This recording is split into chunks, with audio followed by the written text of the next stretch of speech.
Woo! How about that? The Texas Porch, Texas Talk with a touch of spurts. I am JP Heath, and we are going live as however long I want to go here tonight. You can catch us on our Facebook, YouTubes, and also, not me hitting a 3-pointer in the state tournament there. But wow, what a game. What a game. We have a special guest coming up here in a matter of moments, but would like to remind you that you can follow us and interact with us on the Twizzler, on X, Twitter, Mr. Texas JP. Going to pull that feed up here in all the heroics of Adolis Garcia. I'd yet to bring that up. But please share this episode. That helps us out a lot. And we certainly invite you to contribute to this one here tonight. Subscribe to the YouTube channel if this is your kind of deal.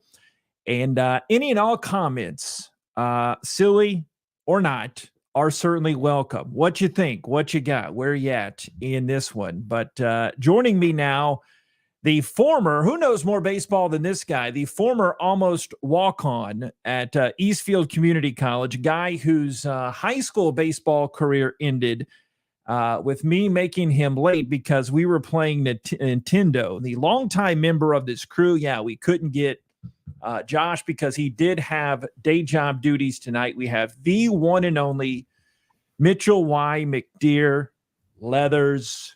How about that? Big baby!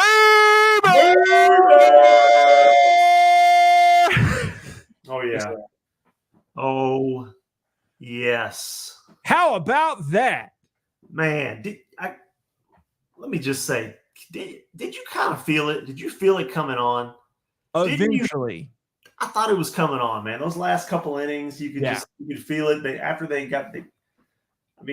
don't want to get ahead, but after we went to extra innings and, they kind of evened it up and now they're back in the driver's seat.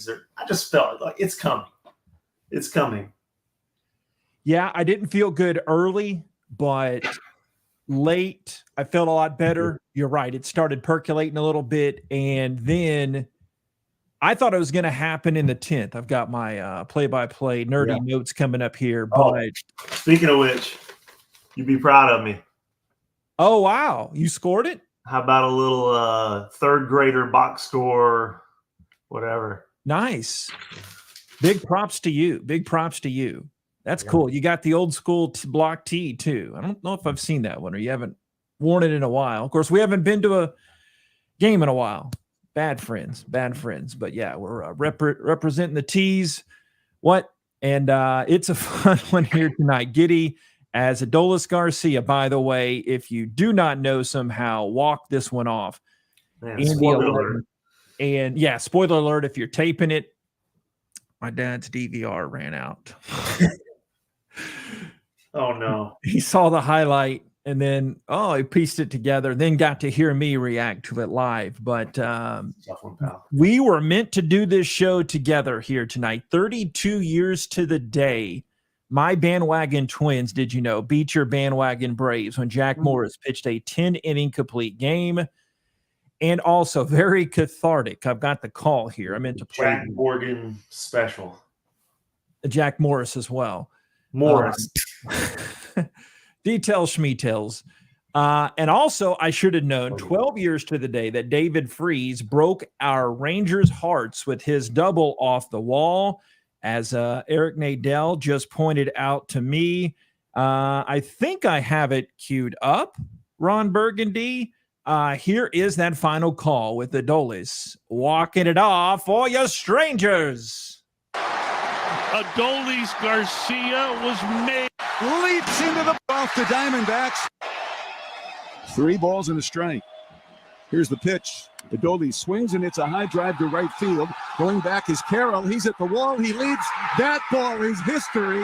Adolis Garcia has walked off the Diamondbacks in the 11th.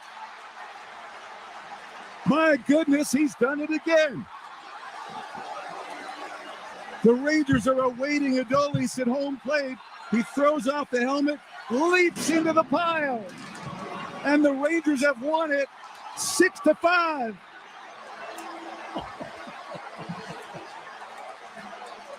Love Nadell. Adolis Garcia was made for these moments.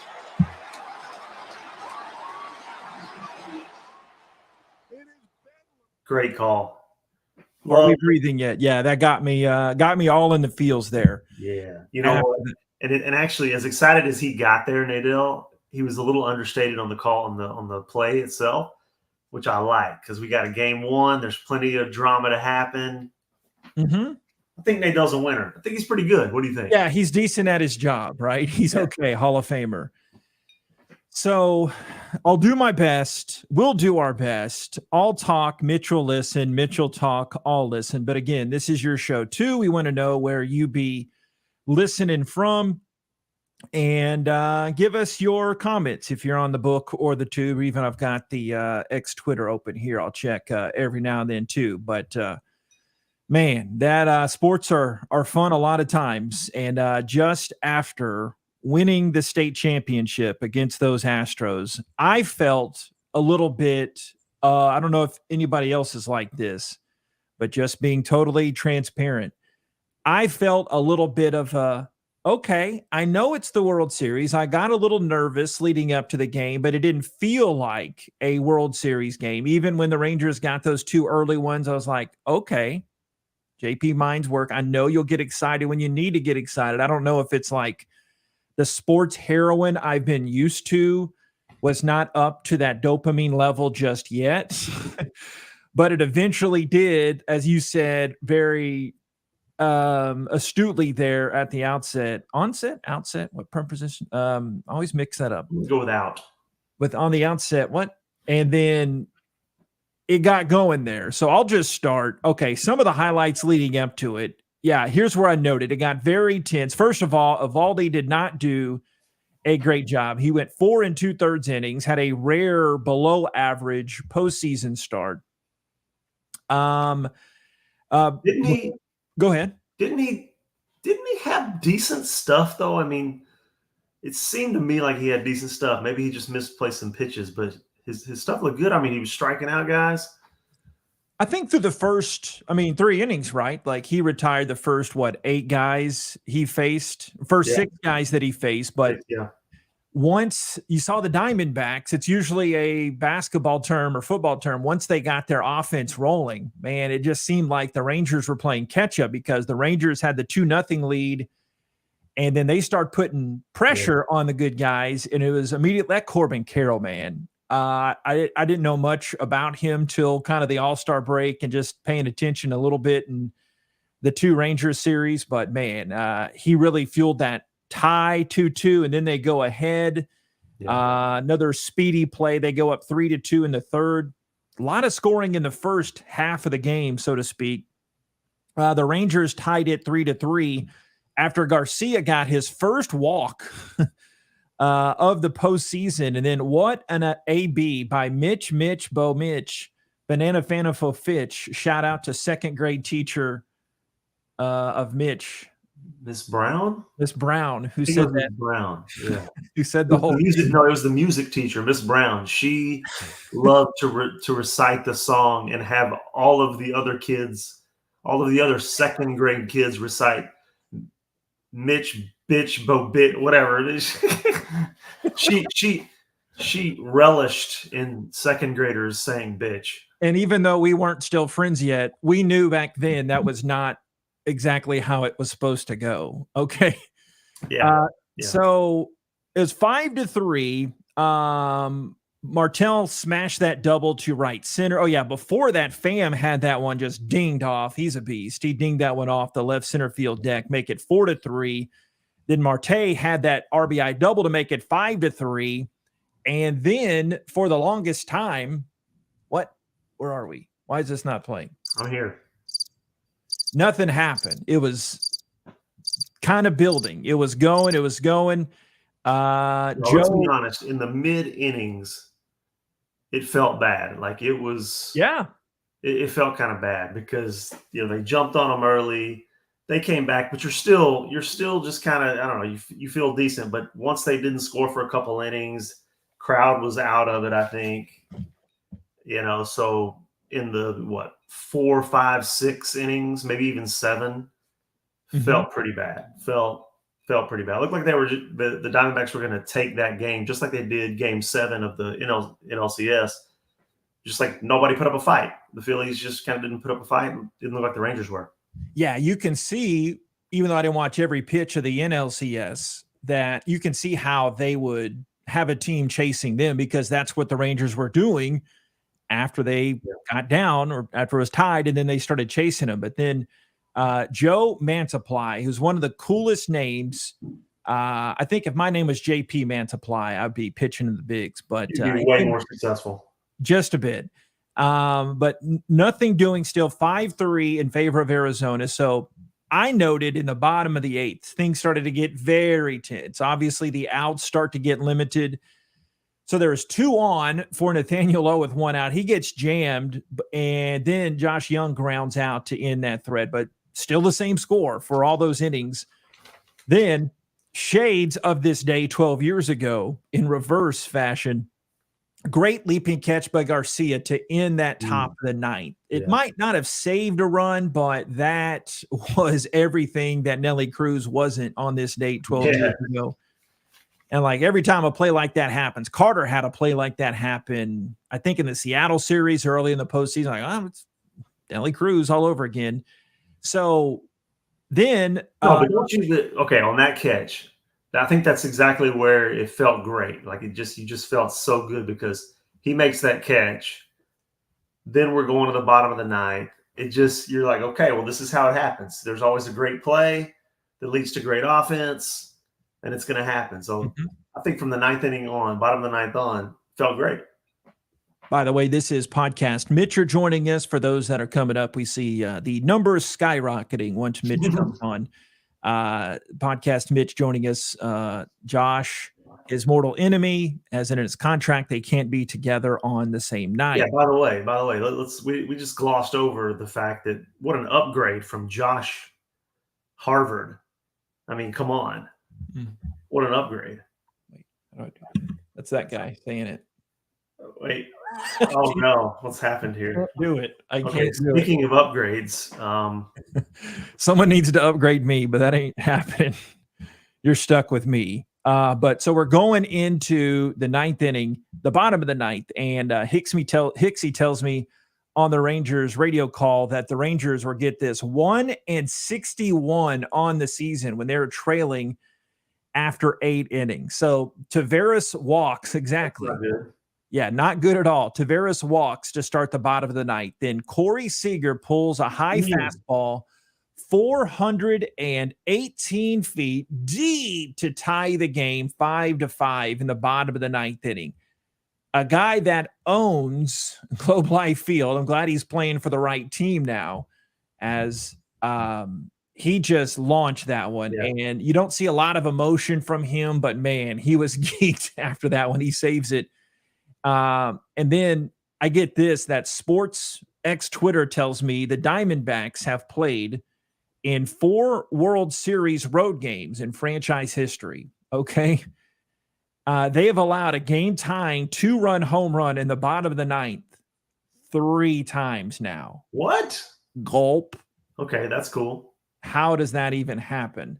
I don't know. That's weird. But I'll tell you what, that Corey Seager home run, it was just like the home run in the ALCS where he just it's like he's taking batting practice and just lays into it. Yeah, in first pitch, cranks it to where there's no doubt, and you're already up, the hands are up, you're off the couch, it's gone. Yeah. High fastball. I mean, he's an early count hitter. He rarely walks and rarely works counts, but man, he gets his pitch and he just urinated on that baseball deep into the night, man. He just absolutely crushed. And yeah, it's a good line, Jesse. I think you're still out in Vegas. Jesse said definitely not snake bitten. Had the mother-in-law checking in too. Thanks for the clicks. As like Mitch said, and Betty Lou says, be glad that you did not call that one an early nighter. So it's 5-5 there. And this is when I questioned all of my baseball fandom and just knew the Rangers would not win the World Series. When Garcia got hit on the wrist in this funny wrist bone that sticks out. Apparently he has a bigger wrist bone than my small Jose Altuve size hands. He's got a bigger everything than you. Just a bit. Well, not a head, not a head. Yeah, not noggin. But he swiped second on the first pitch. Baseball Mitch would have been going crazy, man. That's the time to do it. That's why you shouldn't have been worried or maybe you were just saying you were worried in that moment after he got hit. But that was it. That was so great. You get hit, everybody's, oh gosh, what's he gonna do? Is he done? And he just goes out and steals on the very first pitch. That was genius. That was great. Yeah, old school baseball move right there. The Rangers, very timely running team.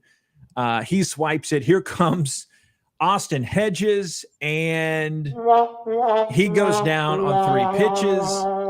Austin Hedges, a 184 hitter on the season, more known for the eye black on the butt cheeks. Have you heard about this Rangers playoff, Mitch? No. They would write the however many numbers. I forget if it was how many numbers left to win the World Series. So like after tonight, apparently they didn't want it to get out, but they have different eye black on one of his butt cheeks that they have. And he apparently just walks around. Okay. The fact that that's out is funny. Yeah. He's wacky. Yeah. So there was a huge question, a collective question mark above everyone's heads when Austin Hedges was at the plate and took 3 pitches and swung at 3 pitches that he looked worse than you would have looked.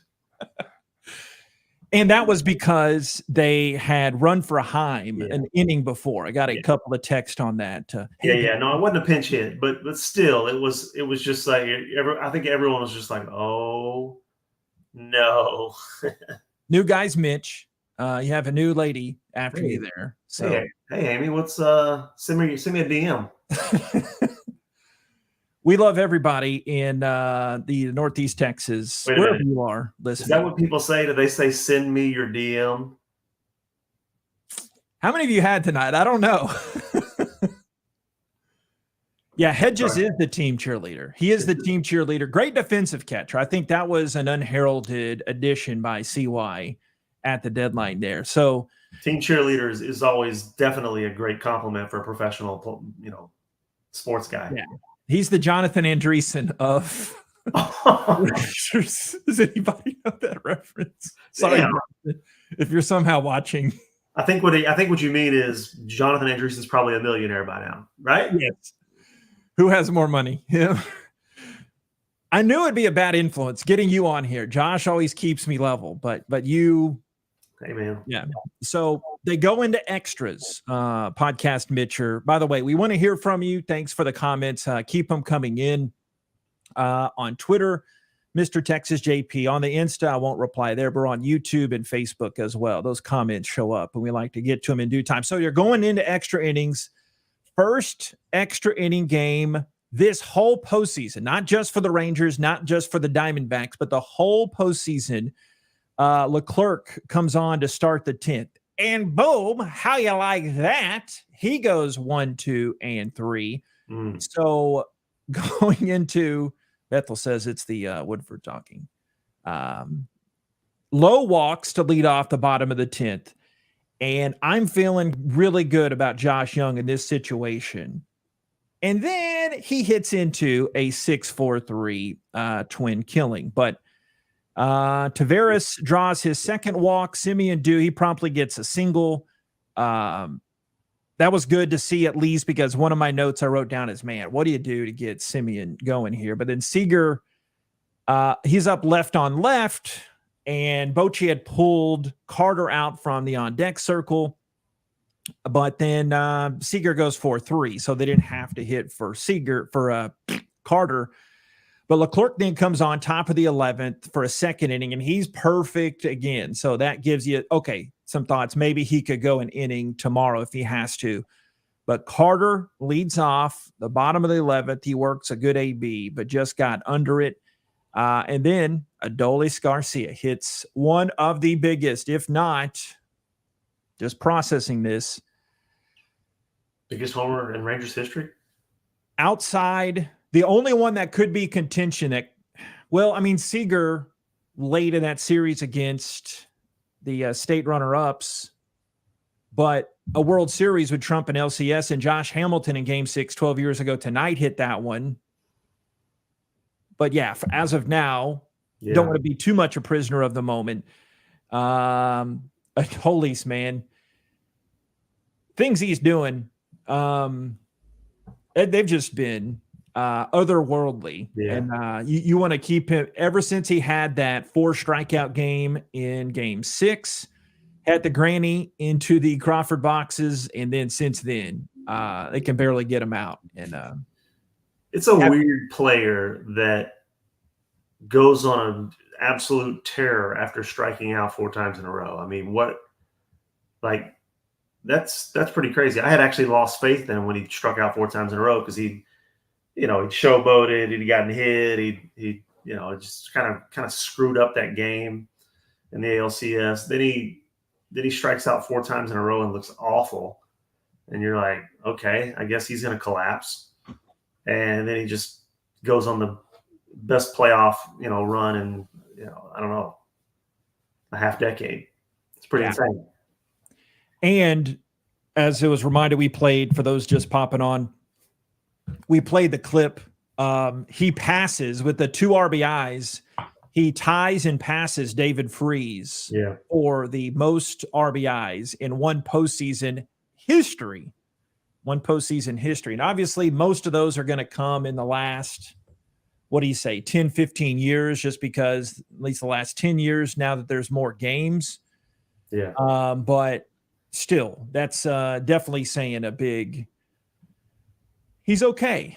I think he's decent at baseball, and I'm glad he is wearing that blue Rangers hat out there. I'm going to go on the box score. I'm going to load the box score here. Do you have any other Mitch mild sports opinions or not? No, I mean, I think who's feeling good? I mean, I was a little worried that if they go in and they drop Game 1, that the gritty old Diamondbacks, would just sort of kind of do what they did to the Phillies. But I mean, I'm feeling great now. The 2-3-2 format it works out great for the home team. I'd love to see the stats, by the way, on 2-3-2 home team winners, especially home team winners of Game 1. I'd love to see the stats because I bet you if you're taking Game 1 of a 2-3-2 format, you're going to win a pretty considerable amount of the time. So I'm feeling good. Like I was actually a little less confident than everyone else, coming into the series, just because I don't claim to have known the Diamondbacks that well, but just to hear about how gritty they were, watch the last couple games of the NLCS, and I'm thinking, okay, this is a gritty team. They're gonna do what they did in 2003 or 1 or whatever it was. Yeah, 01. Yeah, and so I was kind of a little worried. Well, now I'm feeling pretty good. Mm-hmm. Well, here's the box. Things that stand out. I don't think you could probably see it in that teeny tiny from your perspective, but as you know, as a frequenter of the pod, Mitcher, just kind of what stands out to me is looking at this. Seager scores half of your runs. Yeah. Top 4 of the order score 5 of the 6 runs, so not a huge surprise there. 7 of the Rangers' 9 hits come from the top 4 guys of the order, and 5 of the 6 runs driven in came from the top 4 guys in the order. But still, you go down in the middle. Garver, even though he was over, still got that run in on that walk. How tense was that long at bat on that walk? And then he still had 2 walks. Heim had a couple of walks. And then even Taveras at the bottom of the order didn't get a hit, but he scored a run, had 2 walks. And big old San Antonio and the pride of Texas Tech, Josh Young, had a couple hits. I love him staying in that 8 spot. And on the Diamondback side of thing, I don't know if you knew this, not a Diamondbacks pod, but Carroll and Marte combined to drive in 4 of their 5 runs, and they had 2 of their 8 hits. But Alex Thomas had a decent game. He was 2 for 5, scored a run. Evan Longoria still playing baseball, and he's in the World Series. He was 1 for 4 and scored a run as well. Rangers used 6 pitchers in this game. There's Evaldi's line. I was so wrapped up into it, I didn't see the final line. But I knew he went 4 2/3, but he got tagged for 5 runs, and I don't have his game-by-game breakdown in postseason history, but has to be one of his worst games on that kind of left side of his column. But he still had 8 strikeouts, only walked a guy. But then, I mean, Dunning did his job. Bradford did his job. And then Gray did his job. He was sensational. Dunning, Bradford, and Gray each went at least an inning and didn't give up a run or didn't walk anybody. The Rangers staff on the night struck out 14 guys and only walked 1. Will Smith did kind of midseason Will Smith thing, soft contact in 2/3 of an inning, and Jose Leclerc gets the rightful win, going 2 perfect innings there. And you got Jordan Montgomery coming up manana against Merrill Kelly of the Arizona Diamondbacks. Yeah. So, I mean, what's 1 or 2 things, if you were going to critique the Rangers, what are the 2 worst things that happened to the Rangers tonight, or that came out of the Rangers game tonight? I'm so glad you asked, because I had it written down. Okay, let's see, because I think you would say, bad start by Uvalde. Ding, and then ding. you would say maybe. Sorry, too loud. Sorry. And then maybe the fact that the second half of the lineup didn't hit that well. Okay, so if those are your 2 worst things, I think you're a little off on Uvalde, because I mean, the 5 runs were scored, but he pitched. What's that? Uvalde. But he pitched well. I mean, to me, he had good stuff. He's got 8 strikeouts in 4 2/3. He's got hitters guessing. Okay, he gives up a few hits. I think he had only 6 hits. So I think he only had 6 hits and 5 runs. So they were very efficient with their hits. Those are the 2 things. I mean, everything else, you had top of the order, great. No, theatrics, great. Simeon was 1 for 6, and he's hitting 190 in the postseason. 2, 3, 4, 5. Yeah. I mean, so you have the theatrics at the end. You have ridiculously good bullpen. I mean, they couldn't have pitched better. I think you have everything sort of clicking here. Yeah. I'd still say that you don't have Simeon going, and you got to find a way to but I don't know. I don't think it's not like Boch is going to wander over. Hey, what do you think? I'll give you a day off here for right. That's not happening. He's in there. He's an old school guy. He's going to, obviously he's in there, but that's fine. I mean, if 2, 3, and 4 are doing what they're doing, Simeon's not going to hurt you as much. And Simeon didn't carry it into the field. I mean, he played all but 1 game, or started every game on the season. He had some great defensive plays tonight too. The Rangers these are the top 2 defensive teams in the league, and they showed it too. That's a cool style of baseball they play. And boy, Bethel, no Chapman pitching. That's a great point.